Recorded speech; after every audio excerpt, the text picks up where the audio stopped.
Hey everybody, welcome back to the Candlestick Kids Fantasy Football Podcast. I'm your host, Bobby LaMarco, and today we're doing another team previews, this time the NFC West. Of course, if you already know, me and Sky broke down the sleepers, the breakouts, the studs and the duds on yesterday's podcast. Go check that out. But now if you're looking for the detailed information, we got that for you today. Today we're talking about the Seahawks and the Cardinals. So I do have a special guest who I'll introduce in a moment. Before I do, we always want to make sure that we're promoting our sponsors. First off is Red Zone Draft Boards. Now, if you haven't heard about the podcast before, guys, this is more than a draft board. This thing is amazing. It comes with a championship ring. It comes with a box that you can put your ring in. It comes with fantasy cheat sheets from fantasypoints.com. Not only that, but it comes with a giant draft board with 400 plus stickers. You can get a bunch of stuff. The best part, too, is, guys, they are doing a promotion for July. And ladies, for July, $79. And you can get 10% off using the promo code TCK for 10% off. So make sure you're going to check out the Red Zone Draft Boards. Visit draftredzone.com. So also, I want to make sure that you're following us. You know, if you're listening to this podcast right now, you're listening to the Candlestick Kid Fantasy Football Podcast, a.k.a. TCK Pod. So this is, of course, brought to you by the Believe Podcast Network. Shout out to our new family over at Believe. We're very excited about that relationship. You can now hear us as a part of the Believe Network. But if you're listening in on YouTube, watching this video right now, if you watch later, make sure you hit that subscribe button, guys. It goes a long way to help us, of course. But make sure you leave a review. If you like what you hear, leave a review. It really helps promote our podcast. We would really love and appreciate that if you're watching on YouTube. But if you don't do YouTube, you listen to the podcast now on your Apple or other smartphone. You can follow us across the board: Twitter, Instagram, TikTok. I'm throwing out some random videos on TikTok now. Me and Sky are super hip with what all the kids are doing these days. So trust me, great follow there. We also have Twitter handle at Sky Gawasko, at Bobby LaMarco. And, of course, our Instagram accounts at Fantasy Football X Factor. And, of course, Sky is at Fantasy Football _TCK Pod. Without further ado, I have a special guest today.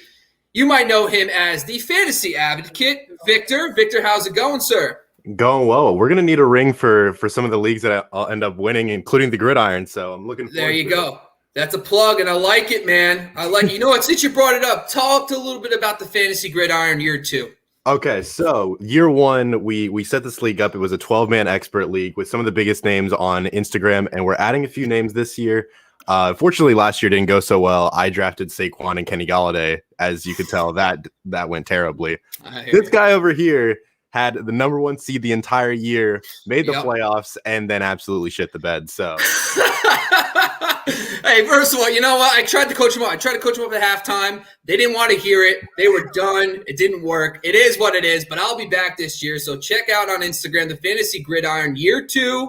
Hopefully I can bounce back in the playoffs. But today, let's focus on our podcast, which is the NFC West team previews, and that's the Cardinals and the Seahawks. Later this week, Sky's going to have a special guest to talk about his 49ers and the Rams. So make sure you check us out all week. We're talking about the NFC West, and like I said earlier, we talked about the sleepers, the breakouts, the busts as well. So I sent over some information to my buddy over here, Advocate, talking a little bit about the Arizona Cardinals. Now, right off the bat, I always say this all the time: system continuity. I love when a team keeps the same coach, keeps the same coordinator, keeps the same scheme, keeps the same quarterback. There's not a lot of teams in the NFL that do that.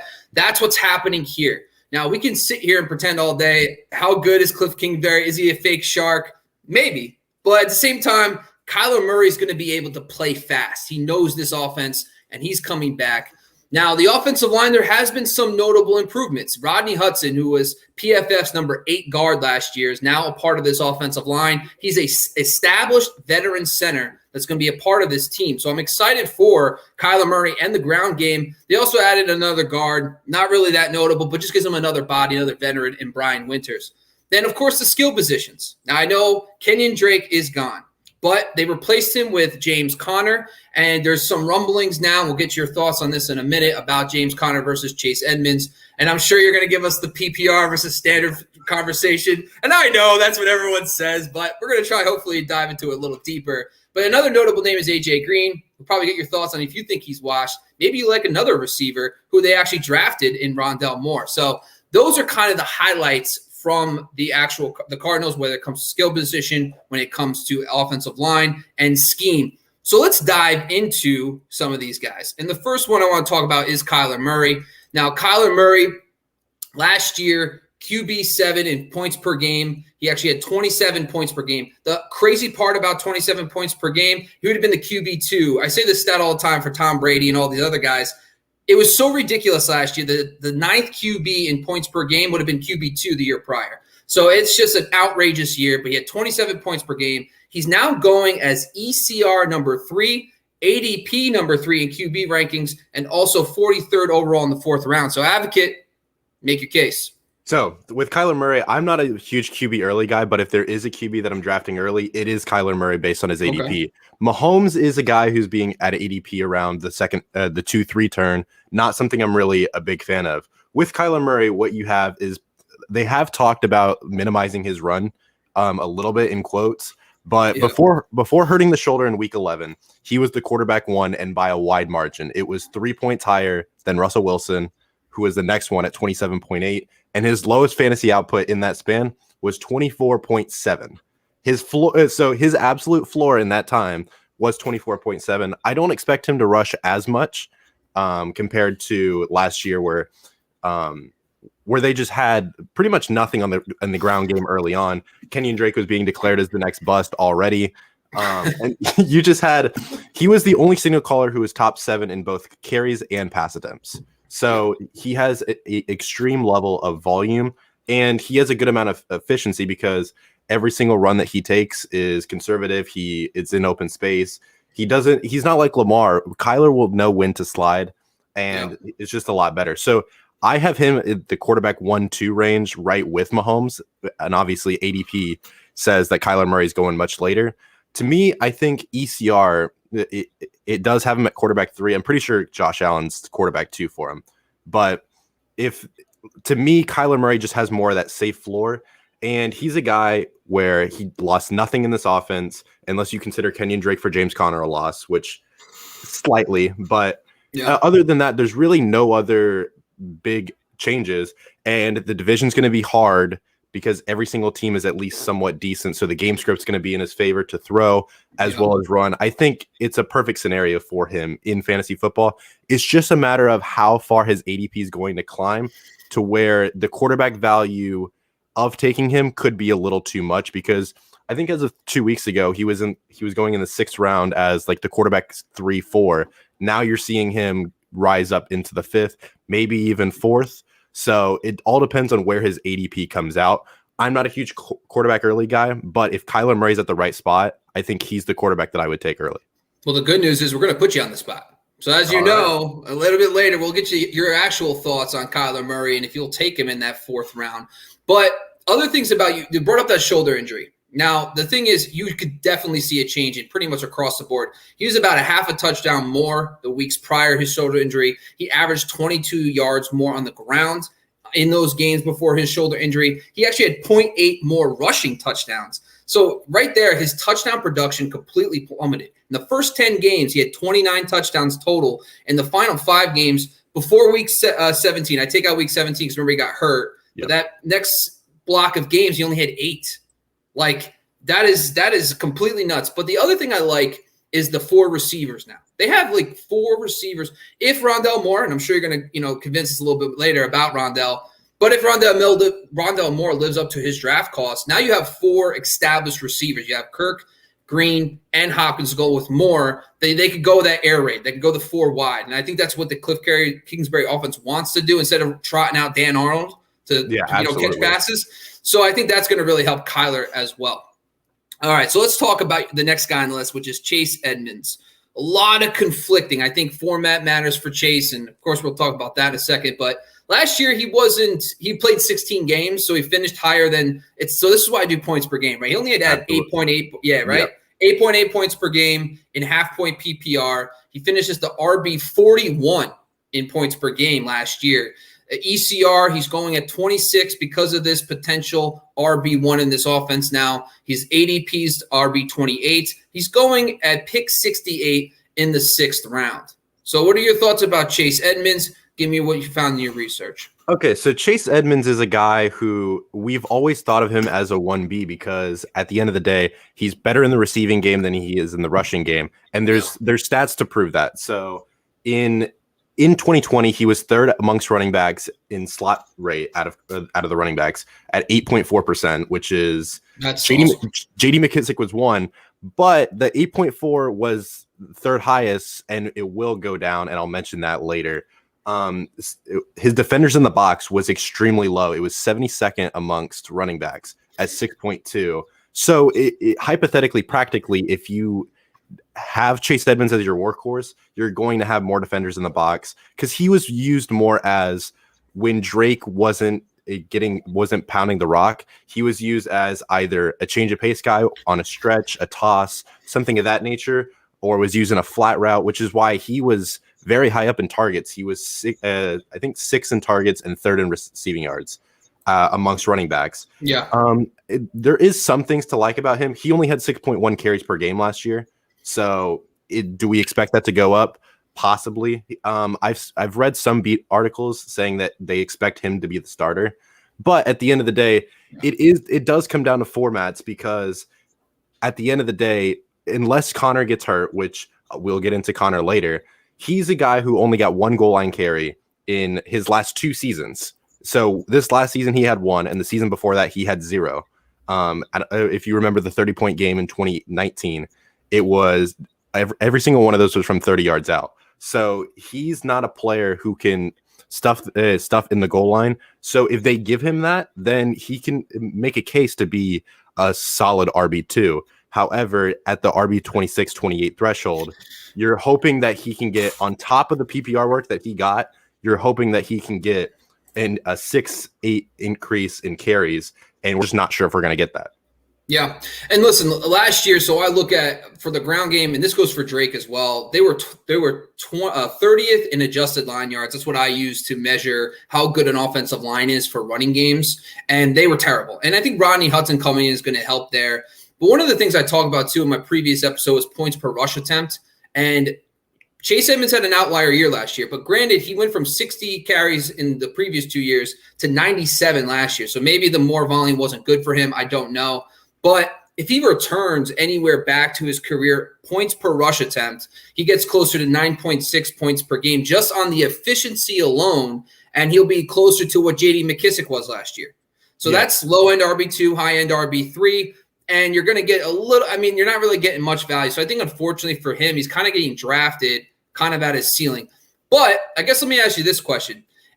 So right now, even a marginal increase, if he gets to 125 carries for the year, do you think that's even in the range of outcomes? Because that might change things. If he gets to 125, then we're talking he might be able to approach top 20 numbers. So what are your thoughts? Do you think he can get any more? Or do you think James Conner is going to gobble up pretty much all Kenyon Drake's touches? I think he's actually going to get more, considering 6.1 carries per game is a very low number for any sort of starting running back. So if he's declared the starter alone, he'll get 10, 11, 12, around that range. And in that case, then yes, you could see a fantasy uptick. However, we'll get into Rondale Moore. We'll get into his slot rate will go down because that was 3rd in the NFL. J.D. McKissic was the 1st, and we'll see both regression from them. Yeah. But he had some really, like his efficiency metrics, normally they're really good. And then this last year was 0.91 yards created per touch, which was 50th amongst running backs, which is not very great. And I think Edmonds is being drafted at his ceiling, like you said. So if he is able to get 120 carries plus, because I think if he gets 50 targets, then you have in line to where you can get an RB2 in PPR, like maybe even a high-end RB2 if he plays all 16 games, and then a low-end RB2 in standard formats.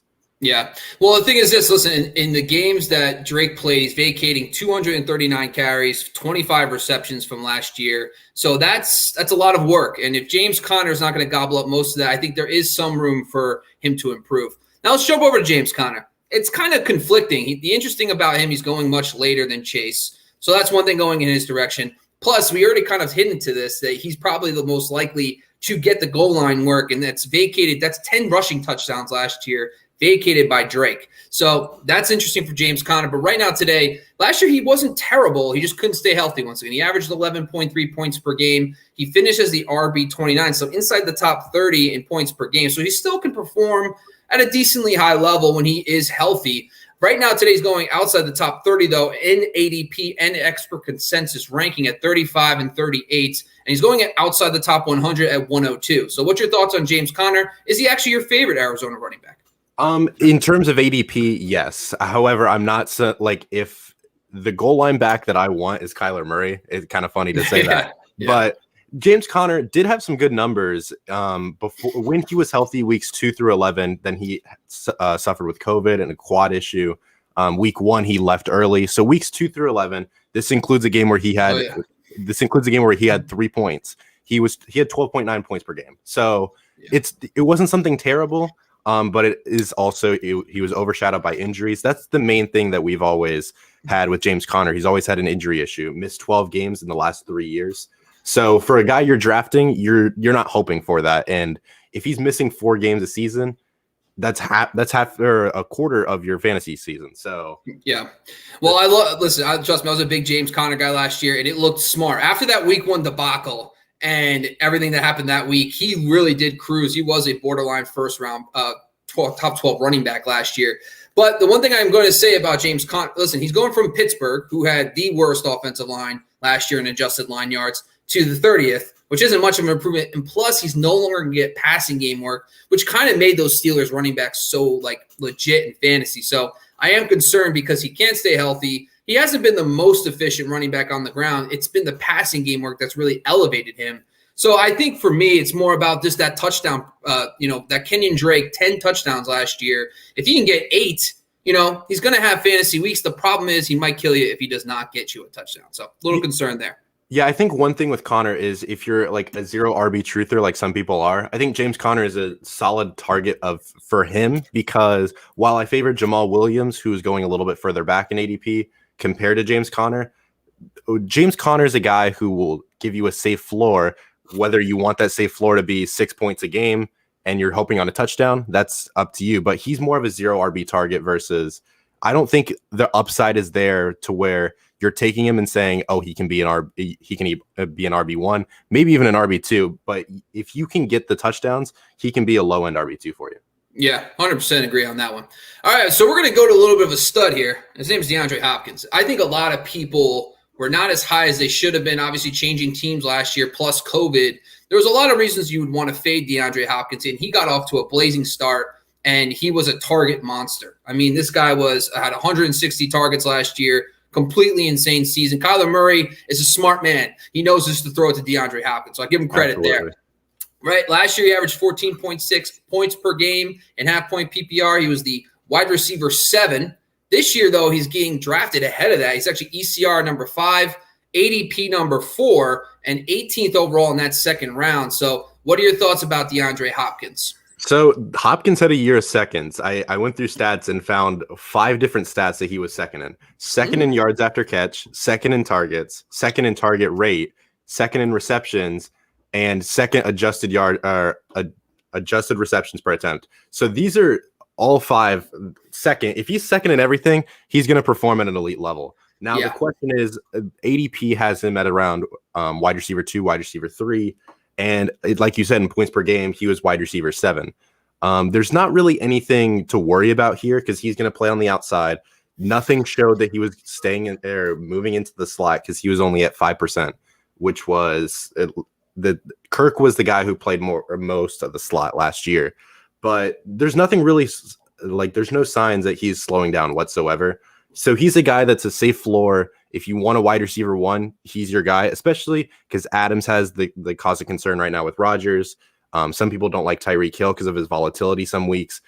Hopkins is the guy that people are saying is the safest, and he is. However, it is at that price, you have to determine whether a running back's more of value, or is that wide receiver going to be there? Oh, the good news is we're putting you on the spot, kid. You don't worry about a thing. Absolutely. We're going to make sure. We're going to find out very quickly if you're going to take Hopkins where he's going. But one thing I'm going to say about DeAndre Hopkins last year, he only had 6 touchdowns on 160 targets, which is not great. I mean, that's a very odd stat. And when you dive into the numbers, it gets real interesting because, yes, he was second in targets. He was 36th in red zone targets and 32nd in end zone targets. That's targets in the end zone. Yeah. He's outside the top. This is DeAndre Hopkins we're talking about, who has always been an elite touchdown scorer. And last year, it's just the Cardinals stalled in the red zone too much. And they were not that good when it came to getting into the red zone, and they kicked a lot of field goals last year. So I think that's something that needs to improve. Kyler Murray needs to improve, but that's another underlying theme here. If he gets closer to that 9 touchdown, 10 touchdown range, where he should be with 160 targets, now we're talking closer to that wide receiver 3 area where he's getting drafted. But absolutely. Now, I do have a bunch of other receivers we could talk about. Now, we have Rondale Moore, Christian Kirk, A.J. Green. We don't know what happened with Larry Fitz. It sounds like he probably just ended up in Tampa Bay. That's what every veteran does now these days, right? So, yeah, just get a ring. He should. I would want him to go, but that's a different podcast. Let's focus. So of the guys they're all pretty much around each other. Interestingly enough, they're going between 167 and 196. That's A.J. Green, Christian Kirk, and Rondale Moore. So give me your 2 cents. Which one of those guys are you interested in drafting? Is there any guy that you're actively drafting, or is it just simply I'll take him in the last round? So we'll talk about Dynasty a little bit. Rondale Moore is a guy that I'm buying in Dynasty. Redraft is another situation, and I'll explain that. So he was a second-round pick out of Purdue. A lot of people had him as their number 1 slot receiver in the class. The only issue with him coming into the combine, because I did a lot of scouting work on these wide receivers, he measured in at 5'8", which is not particularly something you want to see. We thought he was going to be 5'10", 5'11". That's what he was listed at Purdue. And then he comes in at 5'8", and while he puts jaw-dropping athletic numbers, he's a player that won't be outside whatsoever. Steve Smith was primarily had to play slot before he can move outside. Rondale Moore is a player who I'm not sure that he can play on the outside. And his 2020 numbers back it up at Purdue. Out of every single draftable player at wide receiver, he placed dead last in average depth of target at 2.6. So everything's near the line of scrimmage, which is good in terms of if he wants targets. However, he's not somebody that you can he wasn't using the deep ball game. Something Arizona does really well is they pretty much disregard the medium zone passing. It's quite simply everything deep or everything at the line of scrimmage. And you'll notice that because Isabella is only a deep ball guy. Christian Kirk stays near the average depth of target of 3. And he had an 80% slot rate in college, which will probably be around 80% in the NFL as well. So he's a guy that I like as a slot receiver and will get a good amount of targets. He could even get some running back work as he did at Purdue. And I did throw around a bold take. That he would have more goal line carries than Chase Edmonds. It's just Chase Edmonds slander, but Rondale Moore can legitimately play at running back, similar to a Curtis Samuel. If we notice how Curtis Samuel's used in Carolina and will be used in Washington, very similarly, just like he was at Ohio State. I think Rondale Moore's a player like that who he could even get into the mix of these running backs and take at least, if he ends up taking, in Curtis Samuel's case, he ends up taking 15, 16 rushes a season. So if Rondale Moore comes in and gets 10, 16 carries a season, it hurts every single running back option on the Cardinals. And also as well, if he's near the line of scrimmage, that limits Chase Edmonds because Chase Edmonds is in the slot and has low depth of target because he's the running back that's taking the flat routes. So if Rondale Moore is the guy we think he's going to be in the slot, very, very at the line of scrimmage, Chase Edmonds is actually affected. And in that case, I would want him even less. Interesting. Yeah. So my thing is this. I think that you have A.J. Green and DeAndre Hopkins who are going to play mostly outside. So I think Rondale Moore is going to be featured in the slot.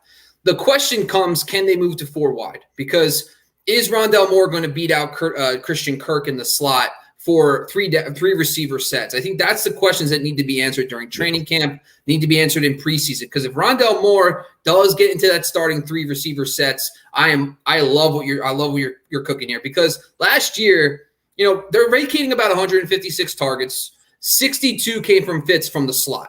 So Fitz was predominantly a slot guy. He had 62 targets last year in a limited role. Now you infuse some, burst and talent I do like that. But question about Rondale Moore, are you actively drafting him? What round are you looking to grab him in? So Rondale Moore is a guy who I take in certain drafts. In best ball, I'm actually a big fan of him, more so than redraft, because best ball is a situation where you could get 1 or 2 big games out of him just by getting a boatload of targets and with a touchdown. He's very good yards after catch. I'm pretty sure he ranked in the top 5 or the 95th percentile in yards after catch in college football. And that's something he's very good at. But Rondale Moore is a player where I probably will take a stab on him in certain redraft leagues. However, he's not a player that I'm actively, compared to other rookies, like let's say Elijah Moore. Elijah Moore is going much higher, and for obvious reasons. Terrace Marshall is a guy that were drafted near the same draft capital, but they're just in a better situation to get a guaranteed amount of targets. So Rondale Moore.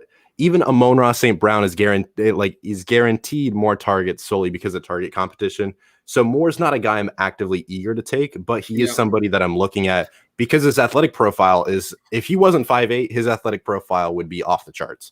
Yeah, I listen, and there is no, Dan Arnold's gone. There is literally no, it's like Max Williams and Daniels is like the 2 tight ends. So the tight end position is not going to be a factor. So we could see these 4 receiver sets, but I think that training camp and we're going to see some preseason this year. It's going to be really important to see Kyler Murray, who he's targeting behind Hopkins.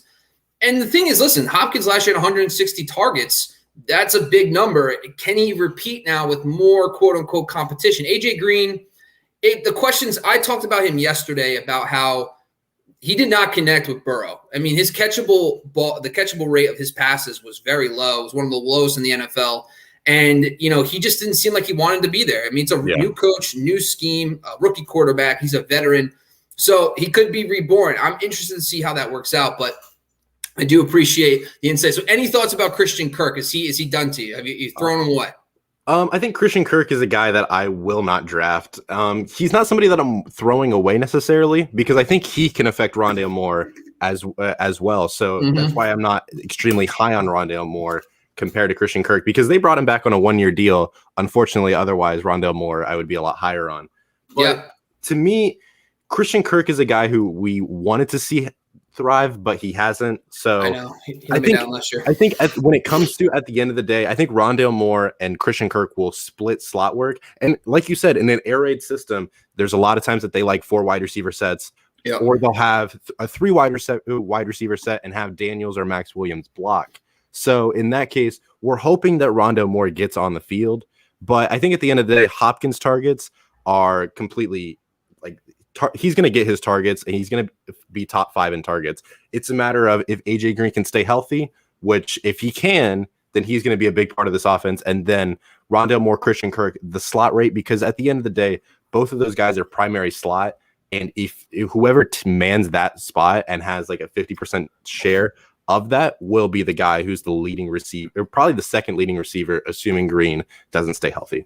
Yeah, and I'll say this. His yards per route run out of the slot in his career has been higher than out wide, and that's not typical. Most guys do get more air yards. They have better yards outside. Kirk's one of the very few guys he's better in the slot. So this move, getting Larry Fitz out, getting him maybe this is a primary slot could help. So I don't think I'm buying it, but we'll see. We're going to take a quick commercial break. I'm going to give Advocate a second to take a breath, stretch out, shake off the cobwebs a little, and then I'm going to bring you right back in, man.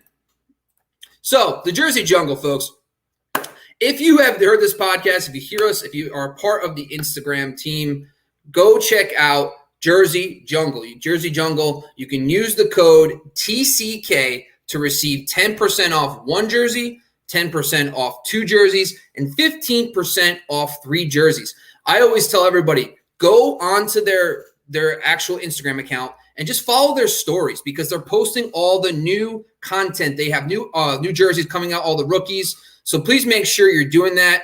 Go follow the Jersey Jungle. If you do find a jersey you like, any of the NFC West guys, please make sure you use the code TCK to receive 10% off. All right, Advocate. I'm bringing you back in here. So I'm going to ask you this, man. If you were to get an NFC West jersey, who would it be out of the guys we're talking about today? I think after Kyler Murray wins me my championship, then Kyler Murray would be, nice. the preferred option. In 2000, I want to say 8, one of those years, way back in the day, I had Arian Foster. And I lost in the championship, and I was this close to just like Arian Foster I would have gotten a tattoo of the guy. But since I lost, it's over. So, I mean, I'm glad I lost now. In hindsight, I'm glad I lost. But anyway, so let's move on. We're going to move on to the Seattle Seahawks. Obviously, when you're talking about the Seahawks, we have to talk about the coaching change. And, the first thing about this is that, Shane Waldron comes over from the Rams. He was a part of the Washington football team with Sean McVay, and then Sean McVay brought him over to the Rams for 4 full seasons from 2017 to 2020. He was actually the passing game coordinator over the last 3 years. Now, when you think of the Seahawks, you think Chris Carson, Pete Carroll, let's run the football. And they move away from a guy, Brian Schottenheimer, whose father, Marty Schottenheimer, was the king of Marty ball. And if you don't remember that was like let's run the ball 500 times with Larry Johnson type stuff. So that's a little old school for you.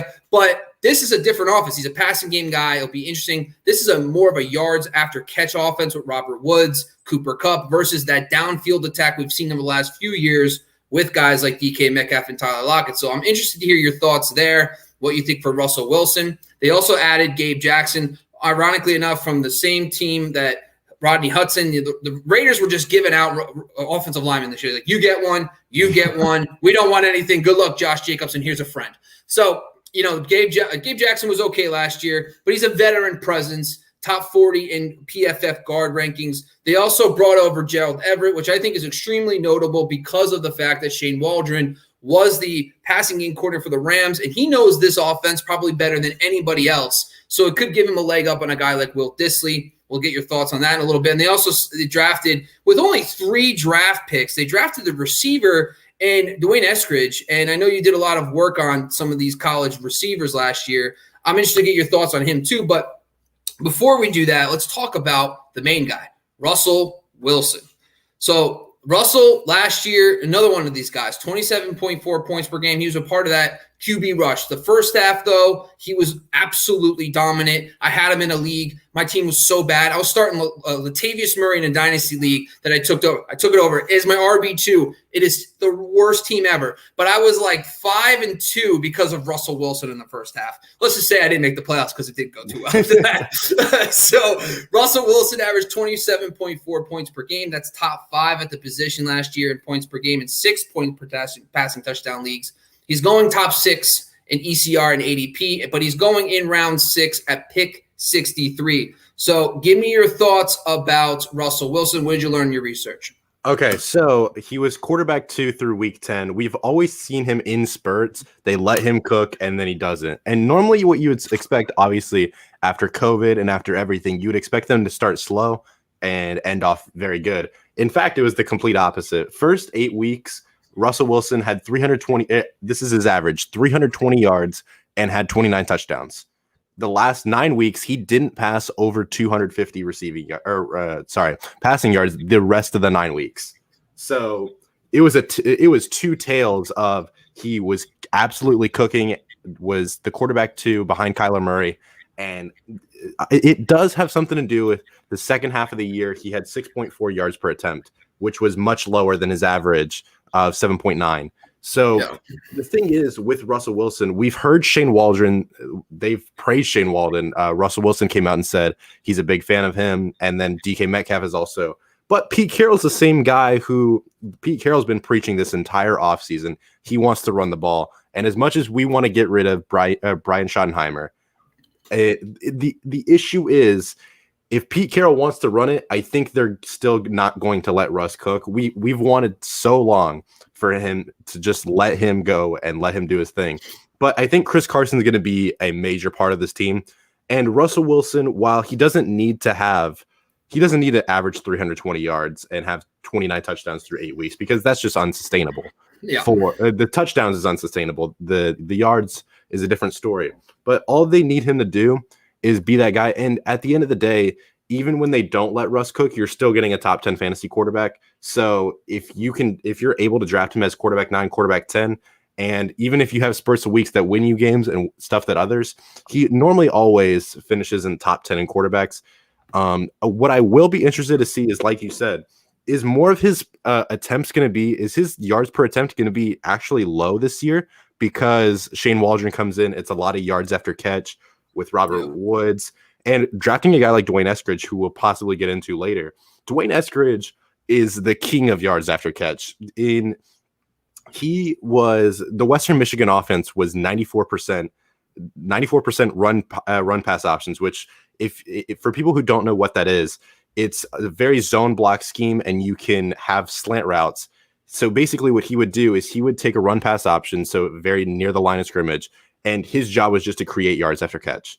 He's small, he'll be a slot wide receiver. So the thing is if that's the new scheme, I think Russell Wilson's yards per attempt goes down. And in that case, we're looking at, can he be sustainable, and can he get the 320-yard threshold that we've been looking for, or is he going to stay around 250 and we're looking for touchdowns? I think that's something we need to take into account. Yeah, and listen, I'm not a big fan of coaching changes. I don't think that you get the most out of – you don't see a lot of elite passing seasons year one in a new scheme. And, a lot of guys, it takes time to develop. I talk about this in the past, the year two leap. I focus on passing games like Aaron Rodgers last year was a good example of teams that take a huge step in the second year. But the year one, it takes time for the passing game to click. That's why his round 6 price tag for me, I'm just out on that. Just from solely that, learning a new offense takes a little time, because even with Brian Schottenheimer, they knew that offense like the back of their hand. So you saw Russell Wilson in the 3 years with Brian Schottenheimer. He went from 23.1 points per game and 6 points per passing touchdowns to 27.4 in year 3. So you saw the growth. And if he goes back down to 23 in his year one with Shane Waldron, you're not getting any value at that round 6, and you're better off just waiting on quarterback. But that's enough of Russell Wilson. We'll get a little bit more on the clock a little bit later. Let's talk about Chris Carson. So one of the things that I thought was interesting about Carson was that his touches dropped by a lot last year, but his efficiency skyrocketed. So we'll get your thoughts first. I'll break down the numbers for you guys in a little bit, but that was one of the things that stood out to me right away is that I thought he had a great season. He was awesome. Still at 14.1 points per game and half-point PPR. That was the running back 13 in points per game. He is ECR 18 and ADP 20. So at his ADP, he's actually still going to give you value if he plays like he did last year. Overall, though, he's going in the back of the third round, right where a lot of those elite receivers are. So it's tough to really want to dive in on Chris Carson. But what are your thoughts about Chris Carson? What did you learn about him in your research? So in my research, obviously, the first thing that popped up when I looked up Chris Carson was that he obviously Pete Carroll wants to run the ball, and that's something. If they want to run the ball, he's going to get most of it. They have things like they'll have Rashad Penny a little bit. They'll have DJ Dallas. They had Carlos Hyde last year. But at the end of the day, Chris Carson's been the guy who, although his efficiency metrics went up, his numbers went down. And do we expect that to stay the same? I think not, because some of the games he would leave early. And we all know with Chris Carson, as soon as he fumbles, he loses the rest of the snaps for the entire game. And that's just been a theme with him. He averaged 4.8 yards per rush, which was very good for him. His opportunity share, like you said, his numbers, it was 20th in opportunity share, which normally with Carson, you're not a big fan of. He was 29th in weighted opportunities, and then only had a 53% snap share when he was playing. So you're looking at that, and obviously you're hoping that number goes up to around 60%. However, he does provide a reasonable floor, because you're guaranteed with him, even when his numbers were down, with 15 rushes. And like you said, in my stats, I did PPR. He averaged 20 fantasy points per game last season when healthy. So right around that range. So he provides a reasonable floor. It's just a matter of, can those efficiency metrics stay up? Because his shares were nothing that, like some people will say, with his efficiency, and if his volume goes up, he can be a top 12 guy. That efficiency number could be regression to the mean, because some of his shares were 25th. If that stays the same, I don't see a reason why he could be a top 12 guy like some people can think. Yeah, and really to point it out, and I talk about this when I did my analysis on points per rush attempt. He did have one of those outlier years. He was about 10% over his norm. So that's not – I've seen a lot of guys regress from that sense. But he had 21.5 touches per game in 2019 and 14.1 in 2020. So that's a huge drop-off. And he did make it up. And one of the areas he made up for it big time was in the receiving game. He had 71 points in the receiving game alone last year in 12 games. The prior two seasons, he had 57 points in 15 games, 26 points in 14 games. So he played less games and had, 25 to 30% more production. That's tough to bank on every year. So if he's not a consistent in the passing game, that worries me a little bit. Plus, if you bring in guys like Eskridge who play closer to the line of scrimmage, like you brought up a little bit earlier with Rondale Moore, it takes away from the running back a little bit. Plus, Gerald Everett brings another wrinkle to that tight end. Plus, Rashad Penny is he's a better receiver. His is actually better in the receiving game. Carlos Hyde was more of the perfect backup running back, gets you the 8 to 10 carries, doesn't do much in the pass game. Rashad Penny is kind of a flip from that. So there's some things that I point to with Chris Carson that I am concerned, but if he does get some carries back, like closer to what he got the prior year, he could cancel out some of that efficiency. So let's talk about Rashad Penny. Now, I don't even think I didn't even put numbers in because it's just like he just barely played last year. So he's going outside the top 50 in running backs. I talked about him yesterday in my sleeper for the sleeper part of our portion of the podcast because I like him. He's outside the top 150. In his career, for example, he averages 5 yards per carry, which is pretty good for any running back. But also in 2019, before his injury, he started to get a lot more work. You can hear the details about how I broke it down in that episode yesterday. But one of the things, too, is Carlos Hyde's vacating 10 touches a game, 8 carries, 2 receptions in the 10 games he played. So that's right there probably what Rashad Penny can look at. However, he's hurt again. So are you willing to look at Penny at the last 2 picks of a standard draft, a half-point PPR draft? Yeah, so Rashad Penny was a name that we all said first-round draft capital, they're going to use him, and then Chris Carson comes in and just outdoes him. Yeah. Now, we saw last year DJ Dallas in the one game he had showed some promise, but I think those 3 guys right there, it'll be Carson, Penny, DJ Dallas. And Penny, is, like you said, is very efficient in the pass game.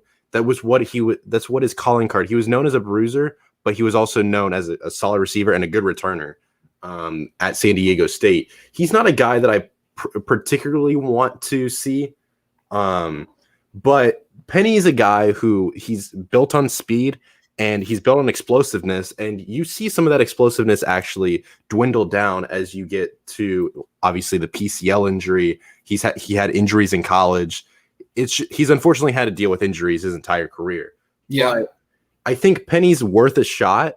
If there's any running back that I would want as a handcuff even or as somebody that I want in the offense, it would be Penny.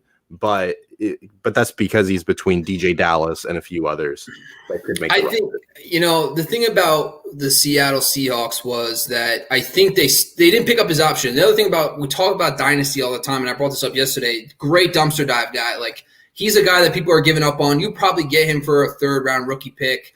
And you could take a shot on his first-round pedigree and someone that's produced when healthy. I mean, when he's out there, he's performing. So he's had some big games. I think the injury is a little concerning, but I think we have training camp. We get to see him on the field in preseason. We might start getting a little bit more warmed up to the idea of having Rashad Penny as a low-end RB 4-5-ish. All right, let's talk DK. This is Sky's stud from the NFC West, yesterday's podcast.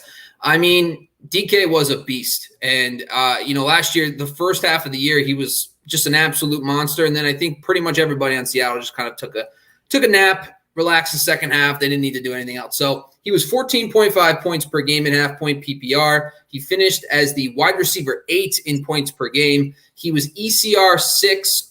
Right now today he's going to ECR 6, ADP 6, and he's going 22nd overall in that back of the second round. So what'd you learn about DK?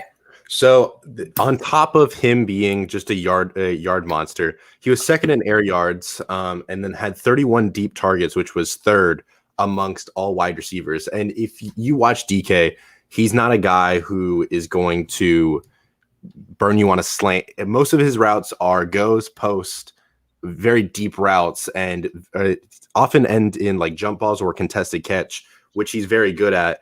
However, the only concern that I have with him personally is that in 6 out of the 17 games, he had 6 targets or less.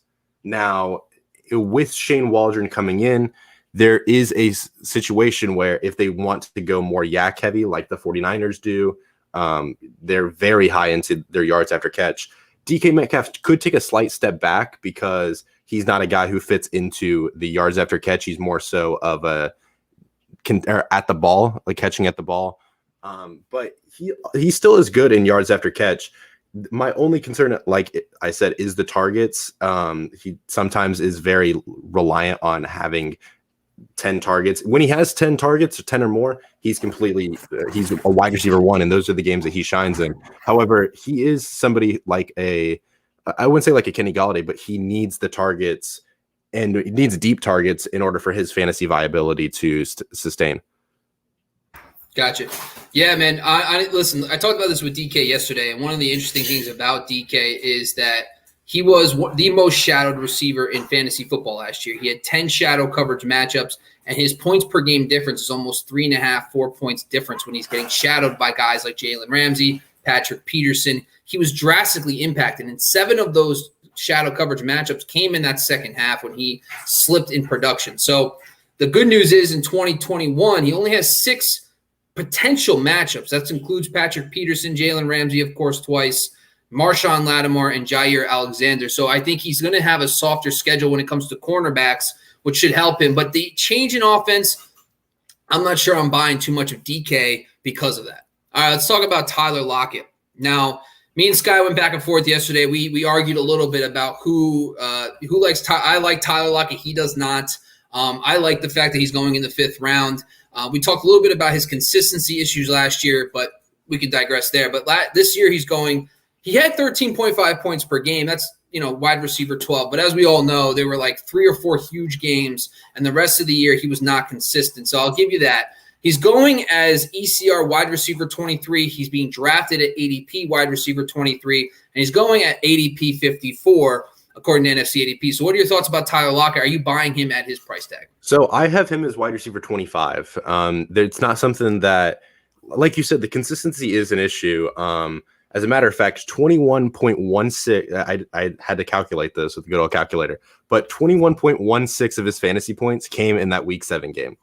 Just off that one week 7 game where he had 45 half PPR fantasy points. And I think it was 52 PPR versus the Arizona Cardinals. I'm pretty sure it was Monday night, or it was Sunday Night Football. But that week 7 game had 21% of his fantasy points, which if you take that out, he was obviously if you take that out, that's a big if, because you're taking out an entire week. Yeah. But he would have been wide receiver 34. So if you take out that week, and he did have the consistency issues. What Tyler Lockett does is he's very good in the slot, and I don't think he's going to be he's not going to be a problem in this new offense. He's a reliable target, and while he's not a yards after catch very heavily, he's a safe target. He'll have a low ADOT. My only issue with him is, will he lose some of his slot targets to Dwayne Eskridge? I think that's something that we could see, but it is a slot rate that's actually very sustainable at 54.4. It's not a 80% or a 75%, which most designated slot wide receivers have. So if he stays at the 54% in Eskridge, I heard they want to use Eskridge in a lot of ways. They want to try to use him outside, although I don't think that'll work. But they're going to try to use him all around. So if Lockett can stay at the 54%, they stay in this offense. While we do see this offense could be more in the range of weeks 9 through 17 where they struggled, I think he's a guy who you can expect wide receiver 2 numbers. Will his consistency be as bad as it was? I don't think so. I think he'll be a little bit more consistent, obviously, because he had 10 games under 10 PPR fantasy points. That's something that you don't want as your wide receiver 1 or wide receiver 2, because he went in the 4-5 turn last year.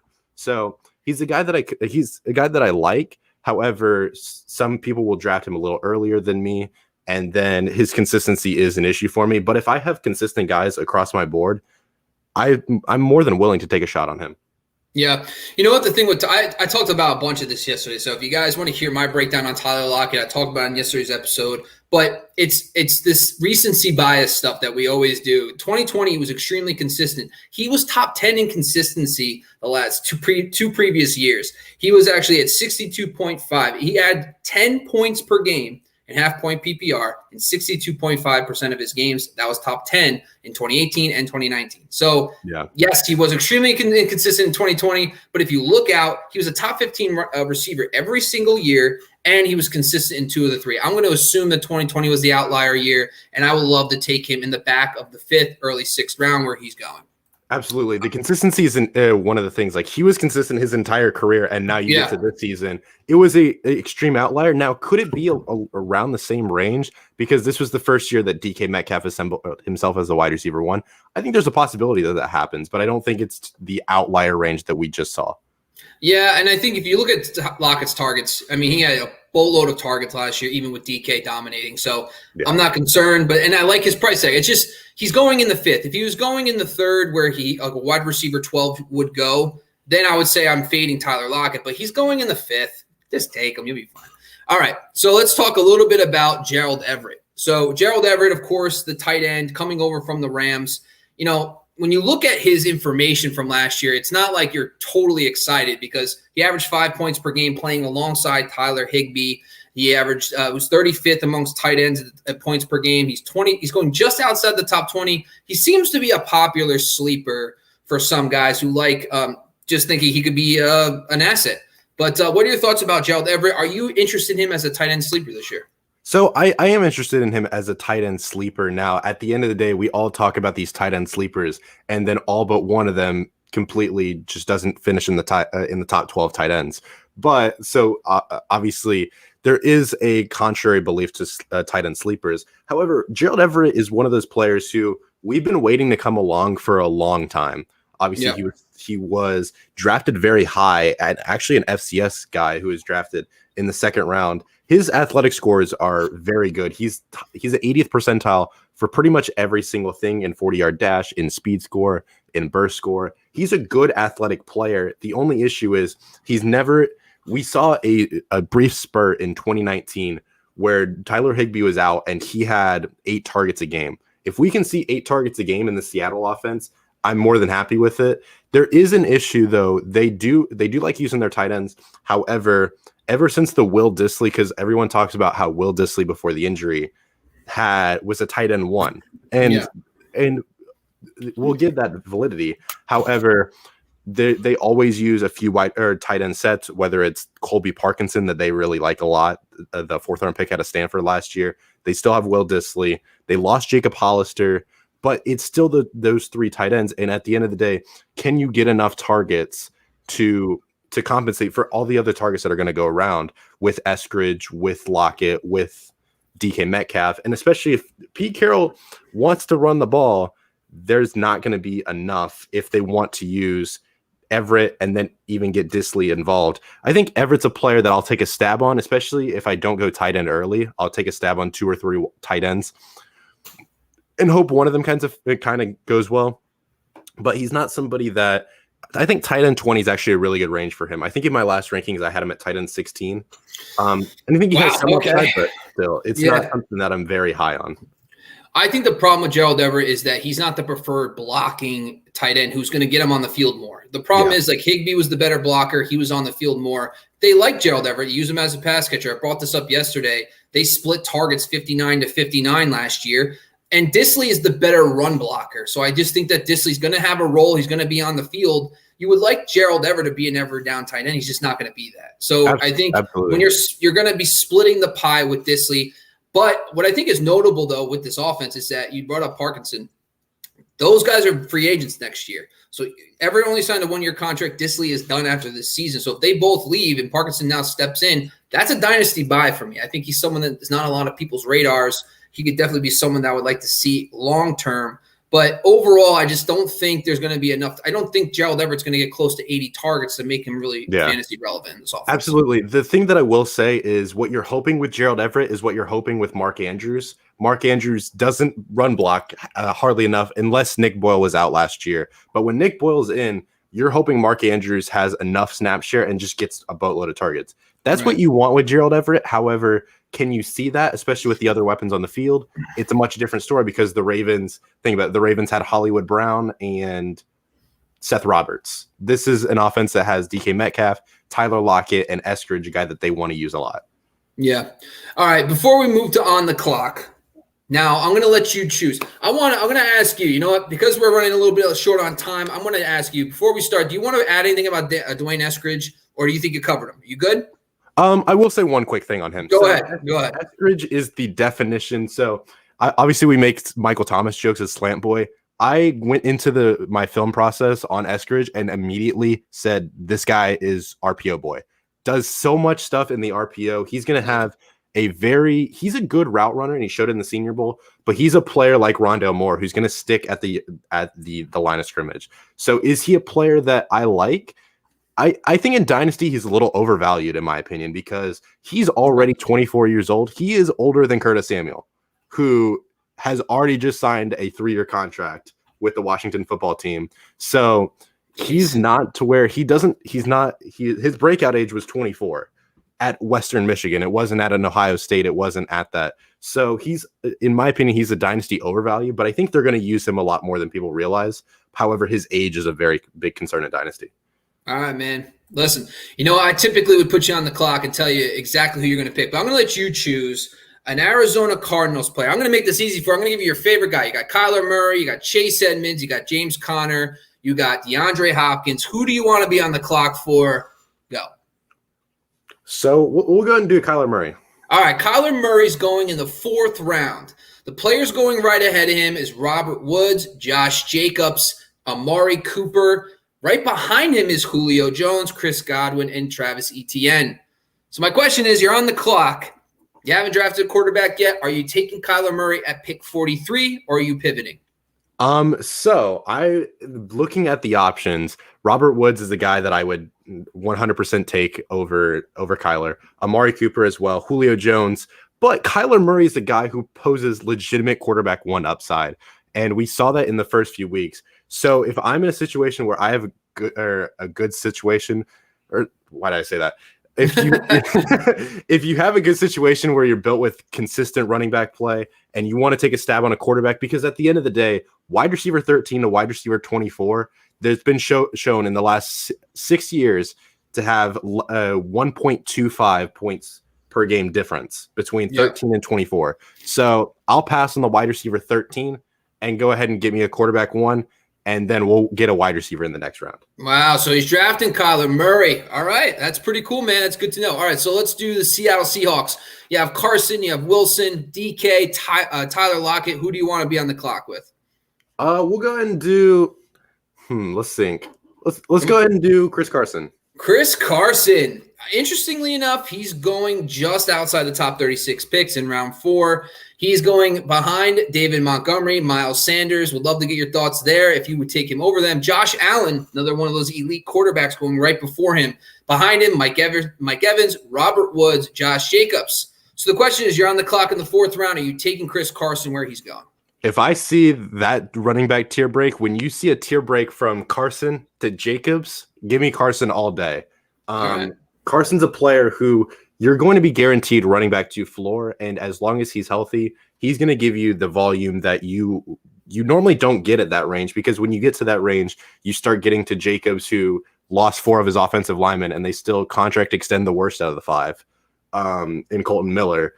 And then you get to Josh Jacobs, you get to Travis Etienne, you get to Mike Davis. There's players who are unproven. We don't know what their situation is going to be. Carson's the last of that range that you can guarantee what you're going to get with him.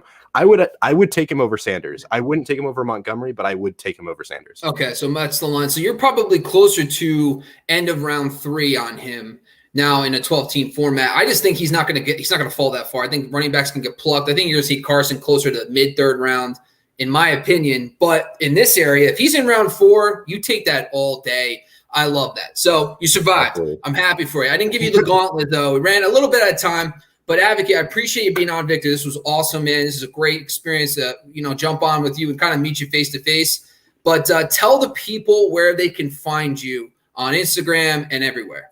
Absolutely. So I'm mainly on Instagram at Fantasy Football Advocate. We post daily on there. We actually did a Curtis Samuel post today, which is very intriguing. And will he steal all of JD McKissick's work? And that's kind of an interesting post. That's kind of my main base. I do post some on Twitter at Advocate Fantasy, and then on YouTube a little bit at the Fantasy Advocate. Haven't posted in like 3 months, but maybe we could post this on here, and we'll see. Hey, I like it, man. We're just gonna get you on YouTube. We're gonna get you going. We're gonna get the videos flowing. I'm excited, man. I sparked it. But before we go, I got to do one thing. We have a Bomb Banana, seekthespice.com. If you didn't hear about Bomb Banana hot sauce, it's a banana-based, not banana-flavored hot sauce. You use the promo code TCK to get 10% off your order. Just go to seekthespice.com to get it. Now, I put my money where my mouth is, and I bought myself some Bomb Banana hot sauce. Now, I'm not the biggest guy when it comes to kick, but I got myself the Mooey Mooey. Now, the Mooey Mooey is supposedly, according to Sky, is the spicy one. So what I'm going to do here, I'm going to give it a shot on air. Mooey Mooey. Try to give it a shot here. Good sponsor. Good sponsor. That's some good stuff. Now, I'm going to mix it with a little blue cheese. Mix it all again, make a little wing sniff on the chicken tender. But I'm telling you, banana-based, not banana-flavored. They're gluten-free. They're also vegan. Gotta love that stuff, guys. So, are you a spice guy, Victor? I am not a big. So paprika, I'll absolutely do, but hot sauce, right. I'm not a big guy on it. All right, man. Well, listen, I appreciate you once again. This was episode 412. The NFC West preview. Got a little spice tingle on my mouth right now. Not sure if I can do that all the time, but obviously this was a great episode, guys. Appreciate it. Please make sure you're following Advocate on all his social medias. Make sure you follow myself, Sky. Leave a 5-star review. This was the episode 412 of the NFC West team previews, the Cardinals and the Seahawks. Stay tuned. Sky's got a special guest for the Rams and 49ers podcast. We also dropped a PPR a mock draft that's coming out later this week, so stay tuned, guys. We appreciate you once again. Once again, this episode is brought to you by the Believe Podcast Network. Shout out to all our friends over at Believe. But thanks for tuning in, guys. We'll talk to you soon.